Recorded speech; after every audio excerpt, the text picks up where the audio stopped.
अल्लाह ताला की मोहब्बत तो ऐसी है कि अल्लाह ताला हमारे मुंतज़िर हैं and he is waiting for us, लेकिन हम वो हैं जो उसको अहमियत नहीं देते।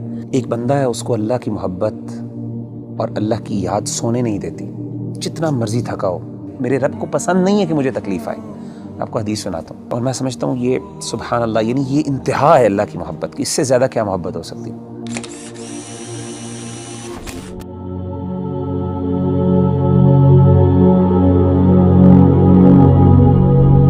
वगैरह भी इस दुनिया में हर इंसान जो है ना किसी स्ट्रगल में लगा रहता है।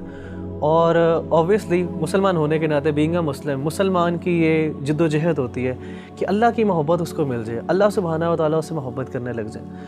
तो आप ये बताएं कि किस तरह एक इंसान, क्या वो अमल कर ले, क्या वो बात कर ले, किस चीज़ को अपना ले कि अल्लाह सुब्हानहू व तआला की मोहब्बत उसको मिल जाए और उसको ये फीलिंग आने लग जाए कि अल्लाह सुब्हानहू व तआला मेरे से मोहब्बत करते हैं। देखिए रवि भाई, अगर कोई बंदा ये जानना चाहता है ना कि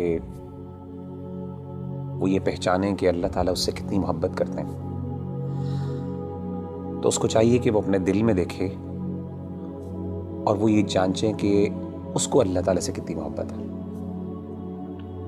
अगर वो अल्लाह से मोहब्बत करता है, वाकई मोहब्बत करता है, तो उसको खुश होना चाहिए कि अल्लाह भी उससे मोहब्बत करता है।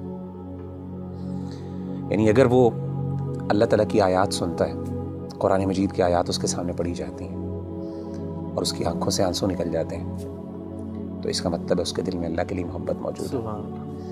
वइज़ा समिअू मा उनज़िला इला रसूली तरा अयुनहुम तफ़ीज़ु मिनद दम'i